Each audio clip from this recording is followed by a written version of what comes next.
All right, so last Thursday we finished talking about amino acids, and we said under physiological pH, most amino acids exist as their Zwitter ionic form, where the amino end is protonated and the carboxylic acid end is deprotonated. And I told you that there's usually a list of pKa values that you can find in most textbooks, whether that's organic chemistry or biochemistry. The difference that throws people is they give the pKa value for the ammonium ion, meaning the protonated nitrogen, and the carboxylic acid. So make sure you are aware of that. There is another term I wanted to present. This is called isoelectric point, and this is pretty common too.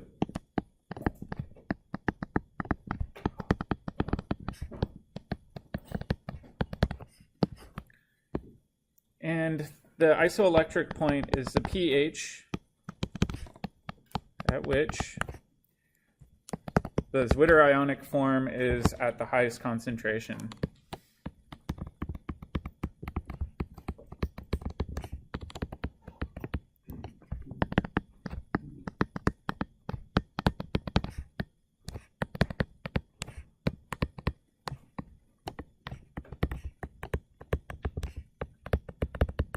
And so let's go back up and look at the Zwitter ionic form. So for example,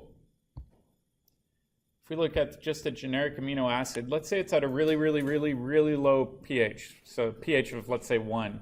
What do you think will happen at a pH of 1? Will we get the Zwitter ion? So hypothetically, if we were at pH 1, my guess is this carboxylate would end up being protonated, right? So instead of being a true Zwitter ion, you just have a cation.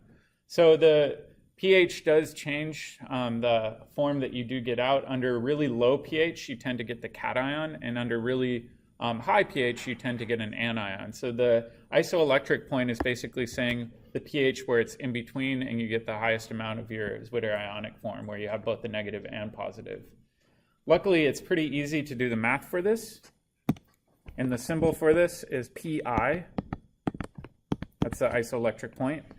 What you do is you take the pKa of your carboxylic acid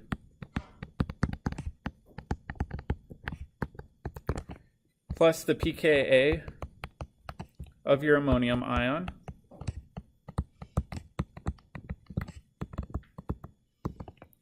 and divide it by 2. So using that pKa table from the textbook, you can really quickly find the pH for that amino acid. The cool thing with this is in biology, you can actually use this to purify amino acids. So let's make a note of that.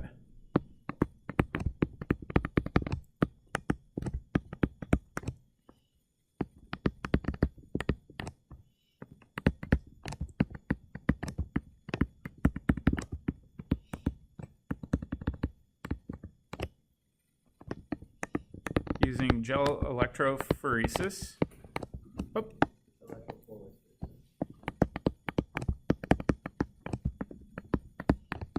Phoresis at the proper pH. So some of you may end up doing this in your biochem classes. Yep. So can you swallow a little bit? Yeah.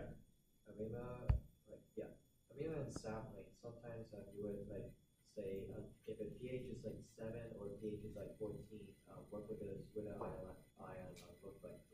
Wouldn't pH of 7 just have NH2 and OH? No, so this is saying physiological pH, which is, I believe, 7.4, pretty close to 7. The Zwitter ionic form for most amino acids tends to be the major species.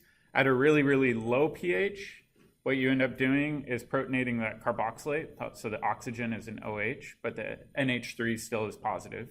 And then under a really high pH, meaning basic, you're going to have an NH2 that's neutral, and you're going to have an O negative. So you just have to think about the acid-base chemistry that's probable.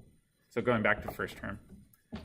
All right, so now let's look at amino acid synthesis. Again, the textbook presents a lot of this. It's not very common anymore. It's more old school. But I did want to show it to you. And the first one is actually a variant of the Helm-Volhard-Zelinsky reaction.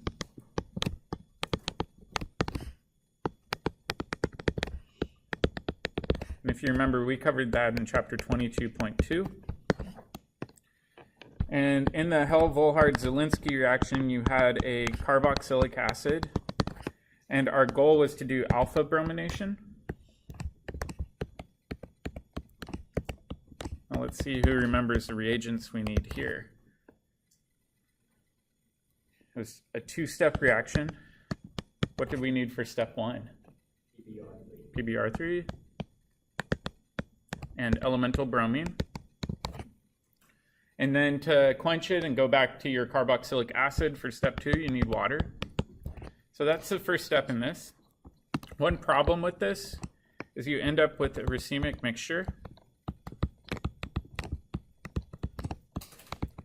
So quite often, if you are going to do this, you either have to purify it at this point or purify it later to get the correct handedness for your amino acid. And then in the next step, what you're going to do is treat this with excess ammonia.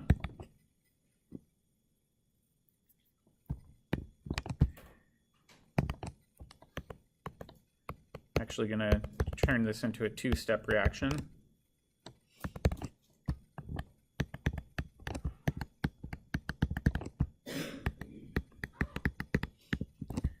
When you do that, you can actually do a substitution reaction to swap off that bromine for an amine, right? So at this point, we've got an amino acid. Both of these are racemic, though, so you need to resolve them somehow. And that can be done using chiral chromatography or derivatization. And if you do that, you can purify out the correct amino acid.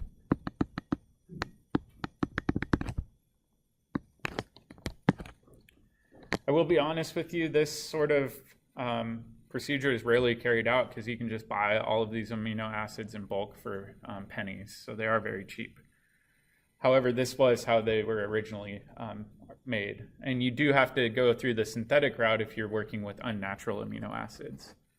All right, another variant was the Malonic ester synthesis. Jeff, Yep. so I'm pretty curious here. So if you have that amino acid and you actually deprotonate the OH and actually bind it with another amino acid, what would that be?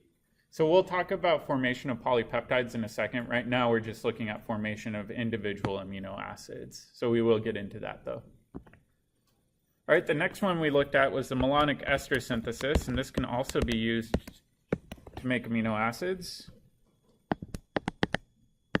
Oh.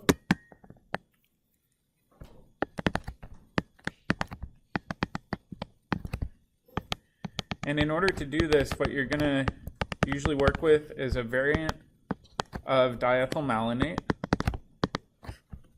It looks like this, and this can be purchased commercially for very cheap. And then in the next step, we need to deprotonate. So you, again, want to use your alkoxide base that corresponds to the leaving group on your ester. And we're going to do an alkylation in step 2, so we're going to pop on that alkyl group.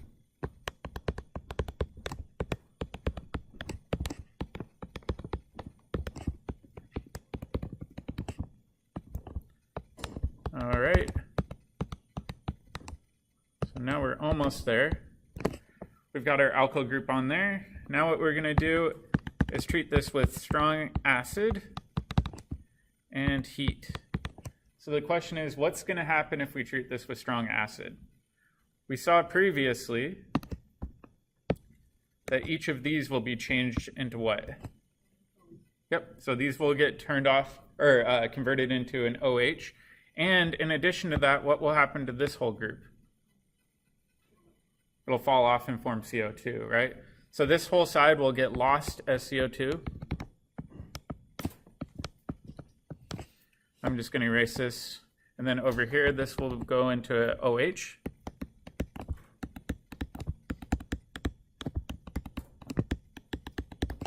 And then, if you notice down here, we've got an amide. What happens to amides when you treat them with strong acid?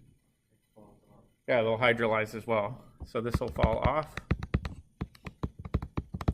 Okay, so essentially we're lopping off 3 sides of the molecule.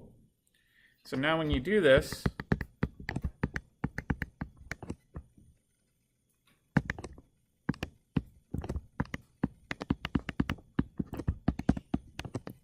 Again, you end up with your amino acid. However, we don't have any stereochemical control, so this will be a racemic mixture. And then, just like before, you can purify this using a variety of techniques. And you'll end up with your desired amino acid.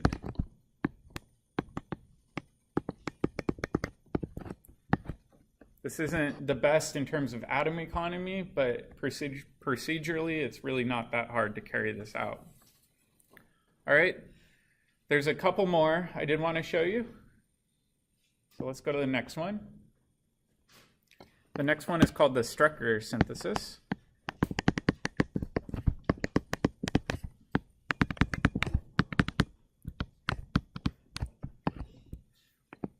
And the Strecker synthesis actually starts with an aldehyde. What they're going to do is treat this with ammonium chloride, so NH4Cl, and sodium cyanide. Whoops. What happens if we treat the aldehyde with ammonium chloride? So ignore the sodium cyanide at this step. What will we get?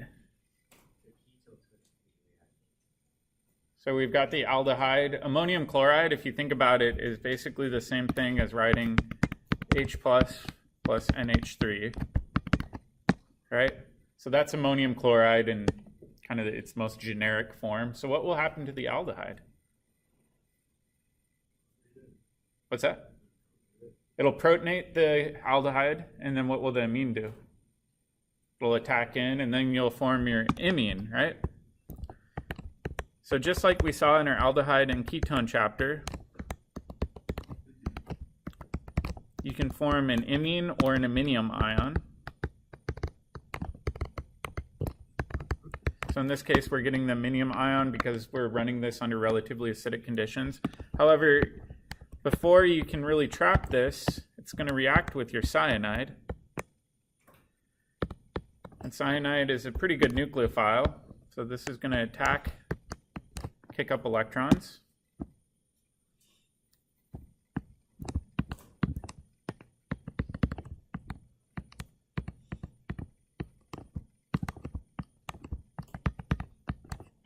And you end up with this intermediate. However, just like we saw previously, we'll treat this with an acid. And what happens to nitriles in the presence of strong acid and heat? It'll form a carboxylic acid, right?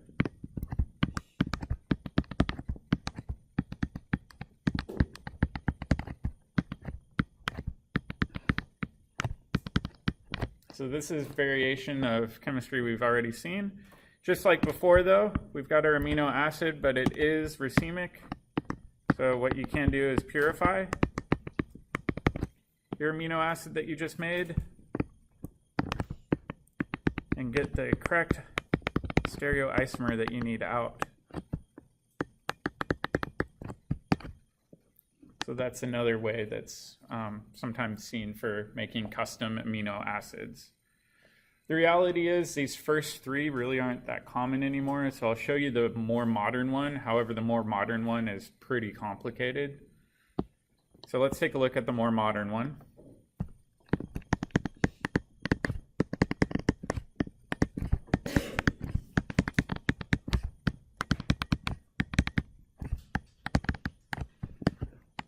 And the modern one is Enantio Selective, which means you don't run into that problem of having a racemic mixture.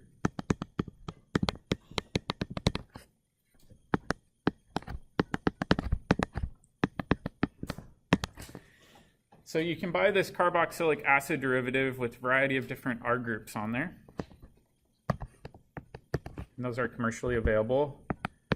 And what you do in your first step is a reduction using a chiral catalyst. And we actually talked about some of these chiral catalysts back in second term. But the neat thing with these chiral catalysts is they'll reduce that double bond, but they can only add hydrogens to one face and not the other due to sterics. So when we reduce that, we get enantioselective control. And then in step 2, we need to cleave off this protecting group, right? So what we're going to do is this time treat it with strong base, so sodium hydroxide and water, and then to ensure that everything's protonated when we're done, you can treat this with strong acid. When you do this, like I said, that double bond gets reduced exclusively at one face.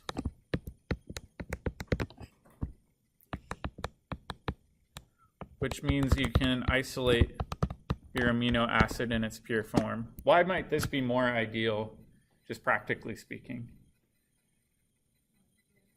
Yeah, you don't have to purify it. That, and if you go back up and you look at these, as you saw in the synthesis project, taking a 50% hit in yield on your very last step is never fun. So this one essentially avoids taking that 50% hit in yield, even though the atom economy is not that high. Does that make sense? So like I said, if you're in a lab and you're trying to make some exotic amino acid, this is usually the type of procedure you would do, is the Enantio Selective one. I will show you the chiral catalyst that's commonly used. There's no way to make like the previous if that R group were the same. So the R group helps identify the amino acid, so it could just be a hydrogen, it could be a whole variety of different groups. No, I understand that, but Yeah. using this method though, we could form the same amino acid as the previous. The previous ones, you can make them the same way. The problem is you get both enantiomers out for your amino acid, which then you have to purify, and that's a huge pain. So this just avoids the problems. You can still make them that way. It's just a lot lower yield and a lot more work. Okay. Yeah. So let's take a look at the chiral catalyst. And the chiral catalyst is pretty fancy. So it's R plus ruthenium binap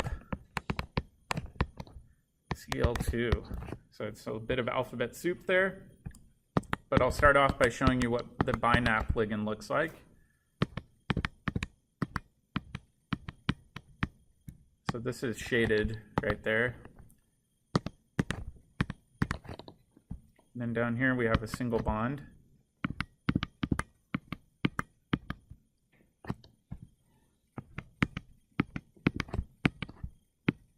And now this side's shaded.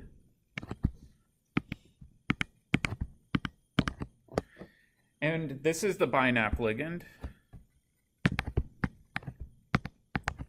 And there's also a phosphorus with triphenyl, or with two phenyl groups coming off of it.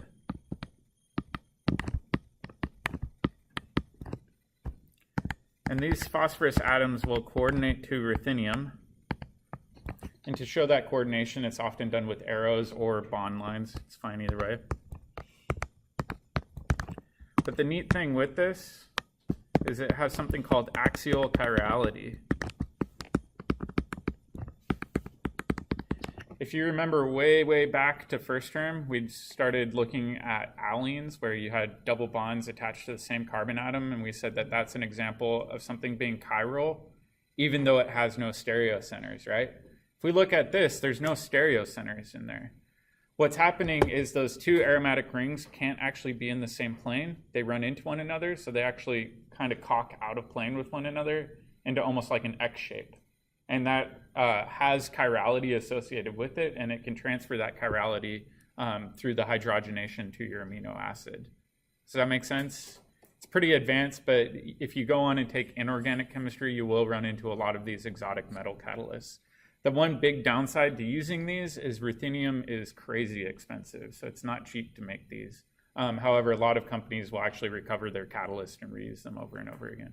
Yep. So what, is this ruthenium or what? It's ruthenium. That entire molecule?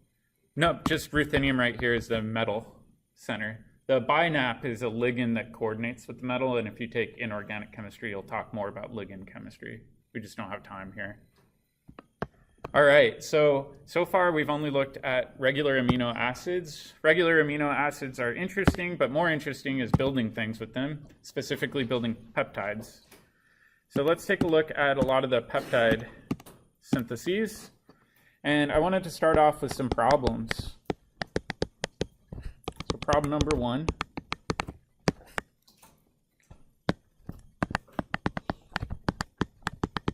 let's say I've got an amino acid here, and I'm not going to draw the full amino acid, I'll just draw the acid portion.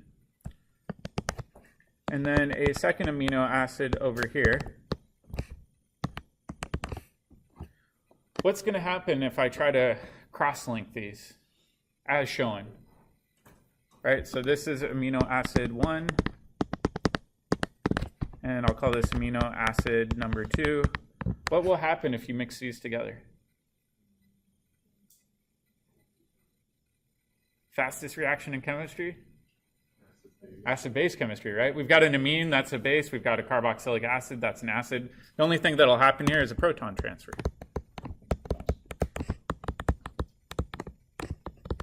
So this will not link these two amino acids together. What should we do if we want to link these together? Think way back to our carboxylic acid chapter.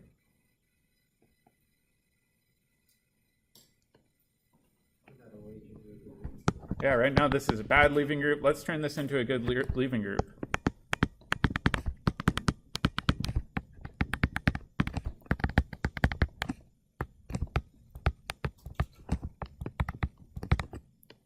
So what's a example of a reagent we could do to convert a carboxylic acid into something that has a good leaving group?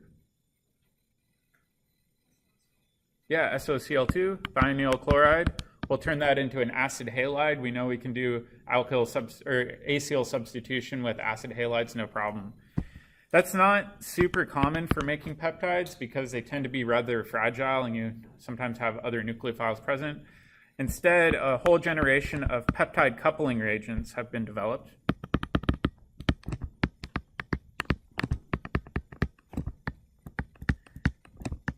And these are way more common than using thionyl chloride. However, if you are in a pinch, thionyl chloride can work under certain circumstances. So let's take a look at an example.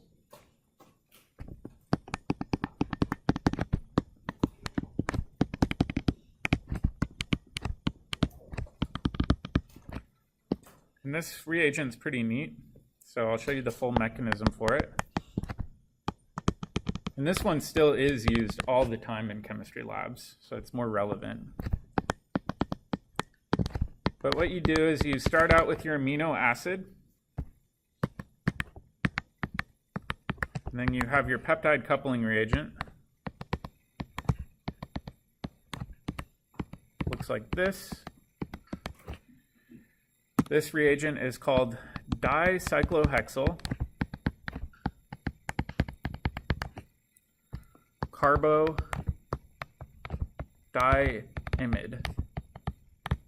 So it's kind of a mouthful. Most people just refer to this as DCC.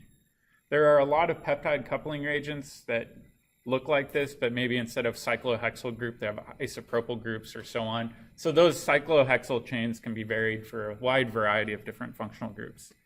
In the first step, what's going to happen is one of these nitrogens with its lone pair is going to quickly deprotonate your carboxylic acid. And what I'm going to do, too, just to make our lives easier, is abbreviate these as CY, so we don't have to draw out everything. Okay, so when we do this, we now have our carboxylate salt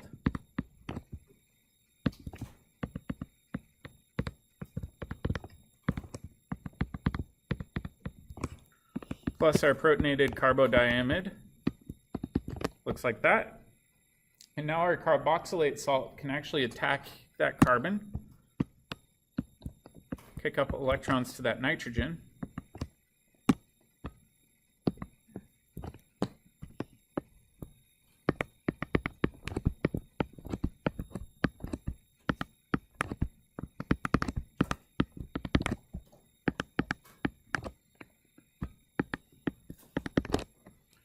And you end up with this intermediate here. All right, in the next step, what you're going to do is treat this with an amine. So I'm going to show this as a color-coded amine.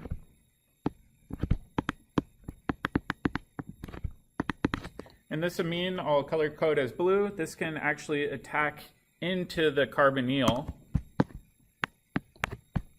and kick up electrons to the oxygen.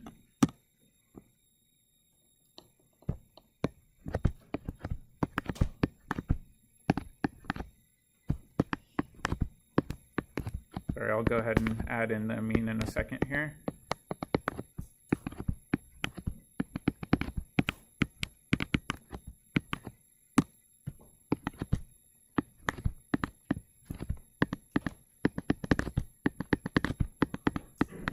So it is getting a little crowded in here, but you've got your amine in there, and that has a positive charge. What's going to happen is a proton transfer next. So I'll do plus or minus H plus. What we're going to do is highlight the proton. So in this case, it's that orange highlighted proton. We're going to move it over to the other nitrogen. So I'll show you that, and I'll highlight it here in a second too.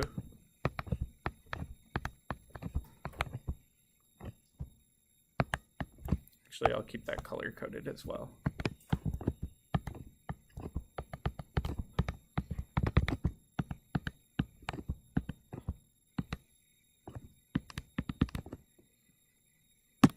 So that proton got shuttled over to this position, so the other nitrogen took it.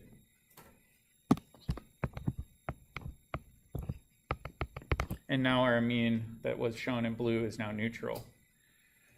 All right, so this is pretty complicated getting to this point. And the next step, what we're going to do is clamp down, clamp down, clamp down. So essentially this whole thing is going to be our leaving group.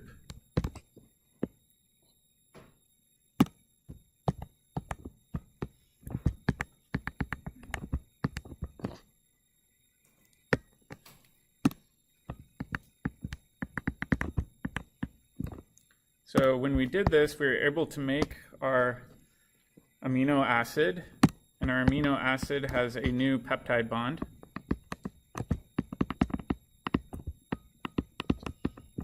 So you can use this to link two amino acids together, and then let's keep track of our leaving group too.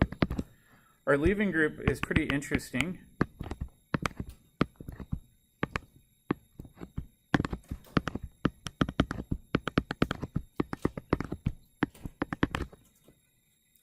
This whole leaving group that we have is a unique functional group. This is called a urea.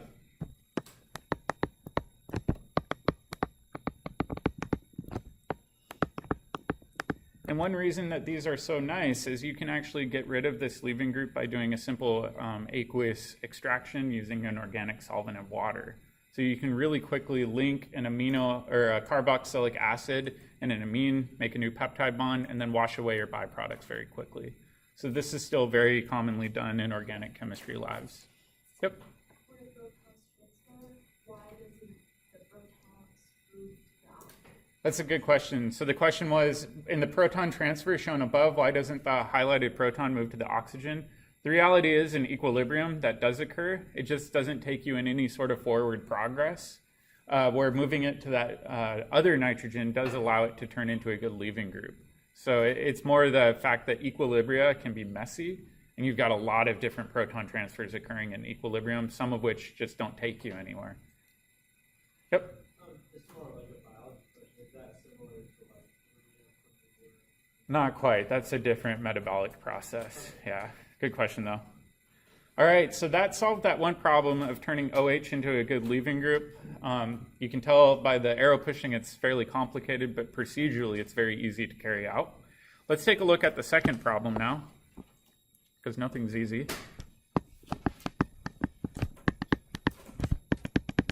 Problem number 2. For problem number 2, I'm actually going to draw out a full amino acid.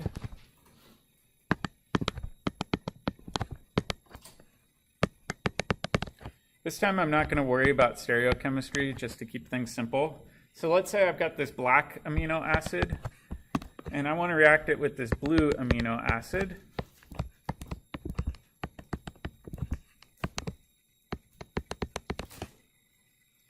And let's say we use a peptide coupling reagent.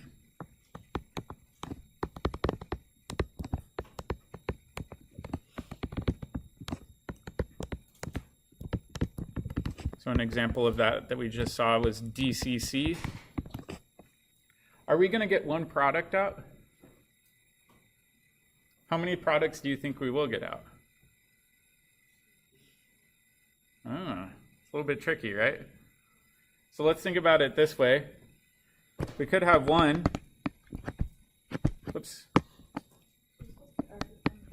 Oh yeah, there should be. Thank you.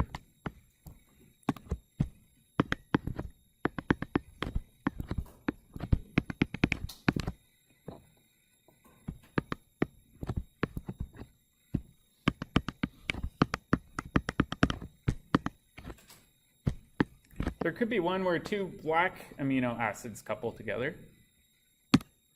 There could be one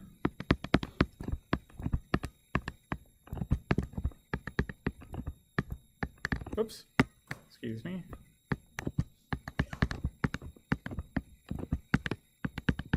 Where two blue amino acids couple together. Or you could get one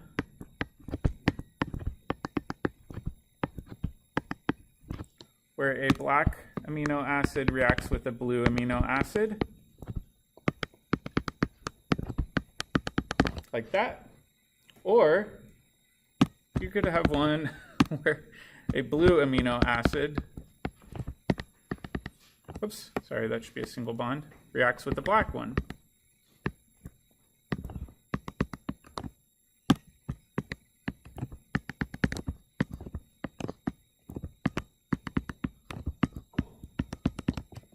So you could get a combo of 4 different products from this peptide coupling reaction, right? Statistically, you'd probably get all 4 of these in a pretty even ratio. So 4 different products is never ideal as an organic chemist, right? Ideally, we want to maximize the yield of the correct linkage that we want. We don't want to take a 75% loss by doing one of these coupling reactions. It makes purifying incredibly difficult. So what we have to do is something a little bit clever. We have to block the 2 ends that we don't want to react. So for example, let's protect these groups. So must protect ends you don't want to react.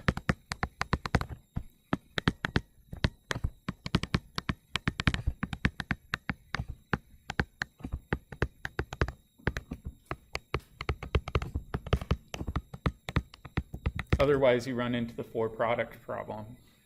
Okay, so let's take a look at the various protecting groups that we have for amines and carboxylic acids. These are kind of new, but they're very common in biochem.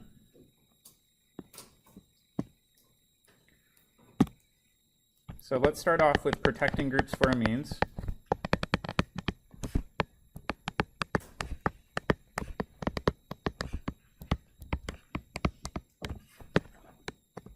All right, the simplest one that's very common is called BOC. And this is tert butyl oxycarbonyl.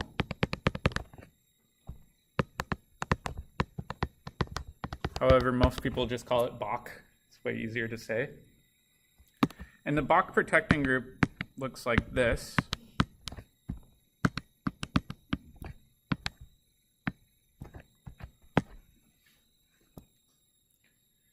So it's basically just a fancy ester. So it's a tert butyl ester specifically.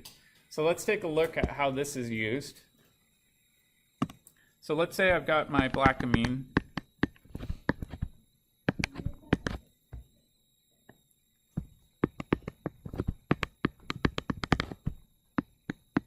I'll put my R group there. In order to install my BOC group, I'm going to use something called a BOC anhydride. However, there are other reagents that can be used to install a BOC group. But let's just use the simple one. So this is BOC anhydride.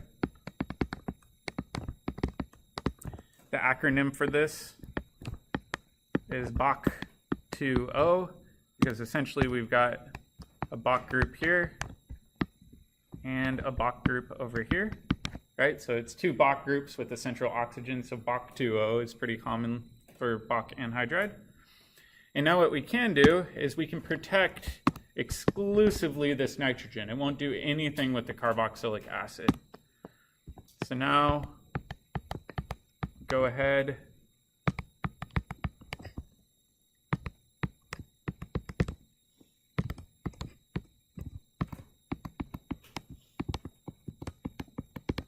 do this. Whoop, let me keep this green. We've installed our Bach protecting group onto the nitrogen. In addition to that, this functional group,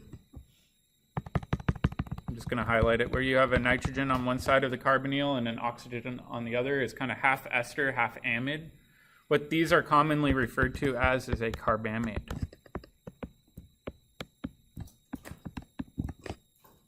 So like I said, it's kind of half amide, half ester.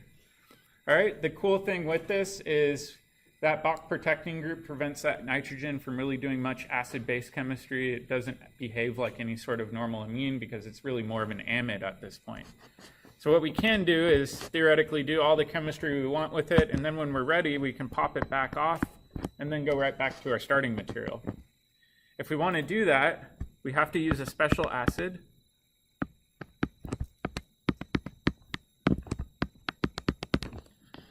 This is a variant of acetic acid, where instead of a CH3, we have a CF3. This is called trifluoroacetic acid.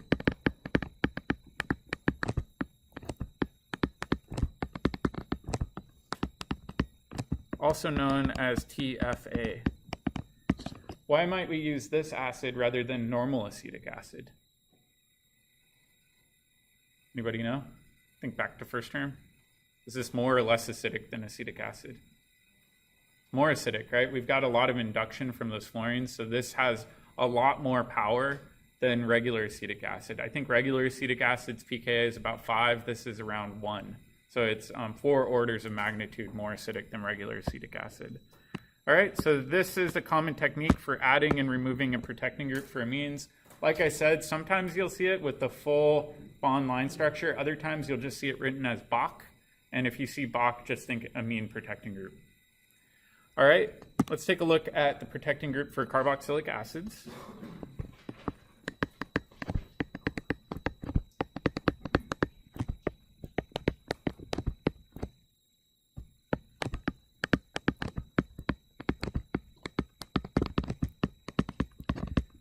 And I remember when we started looking at TMS protecting groups, a lot of people tried to use them with carboxylic acids, and I told you you couldn't. They don't work well for carboxylic acids. Instead, what we have to do is a clever workaround. So again, I'm going to start with our basic amino acid. Oops, clean this up.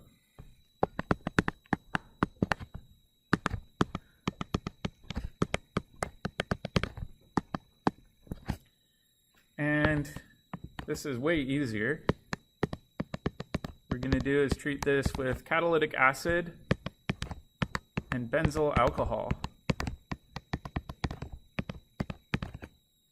And if you do this, what do you think is going to happen to that carboxylic acid? What happens when you treat a carboxylic acid with acid and an alcohol? What do you make? Make an ester, right? So in this case, we're going to turn this into an ester.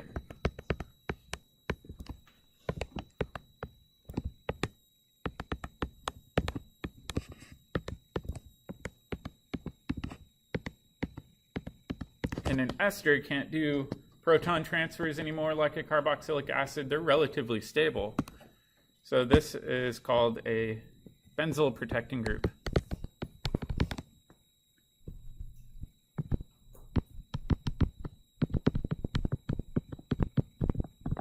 All right, so it's benzyl protected right now. Yep. It's usually benzyl alcohol, and I'll show you why. And the reason why is it's easy to pop right off. Some of the other ones aren't as easy to pop off without destroying your other peptide linkages, right? So we have to be careful not to destroy any peptide bonds. But this one's easy to pop off using relatively benign conditions. You can do hydrogen and palladium on carbon, so you can just reduce it off. We don't need to know the mechanism for that, but that won't touch a peptide bond. However, you do have to be careful that you don't have any other functionality in the molecule you're reducing. You can do that, or you can do hydrobromic acid and acetic acid. That's one workaround. Or, last but not least, you can really hammer on it with sodium hydroxide and water, but you can't heat it up too much. Otherwise, you could cleave some peptide bonds. So you do have to be pretty careful there. So these are the most common types of protecting groups you'll see in organic chemistry for making custom peptides. All right? Yeah. Up here? Oh, yeah. All right, that leads us to our last problem, which is more just a practical one. These reactions are not easy to carry out. Let's say you've got a peptide or a polypeptide you want to make that's many amino acids long. What do you think the major problem is, just practically speaking? The order can be tricky. So let's make a list of all the other problems. So problem number 3. I'd say the first one is time. So if you're trying to make a lot of peptide linkages, this could take forever. The other thing that's very practical is cost. It's not easy, right? If you're doing reaction after reaction after reaction after reaction, that's a lot of cost in human time. Chemicals, reagents, purification, none of that's cheap, right? The other thing too is the atom economy is terrible. So these reactions are most definitely not green. And so I do have an example for you that I wanted to share with a drug called Fusion.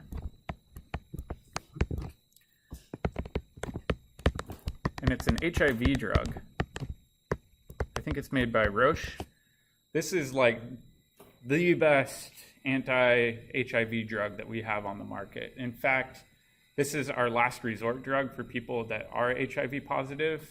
If you take this drug, though, essentially it can drop your viral load to an undetectable level, which means you could, if you're theoretically taking this drug regularly, test HIV negative even though you have it. So it's an incredibly powerful drug.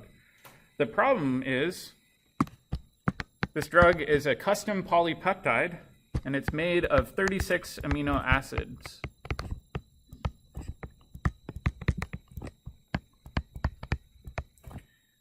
And I think I'm correct in this, but I think when I was looking up some of the original literature where they were making this, it took 114 steps.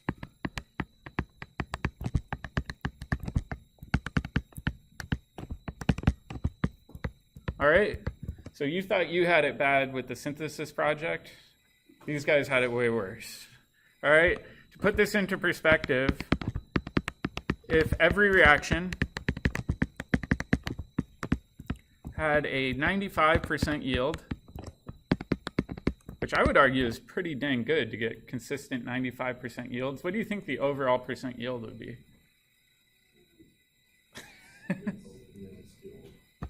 Yeah, this would give you an overall yield